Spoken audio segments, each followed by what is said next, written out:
කතාවට ආවතින් ඔයා අද මාගෙම කරගන්නද රහසක් කියලා කිව්වොත් ඔයා මට මාවෙනම් නුඹේ අග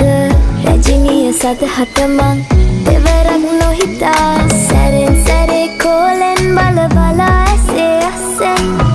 බොරුවට එපා වගේ හිඳින්න එපා රවන්න එපා ටිකෙන් ටිකේ ආලෙන් පුරවලා හිතේ හිස්තැන් නුඹ මට හිතක් වටින කෙනා නිසා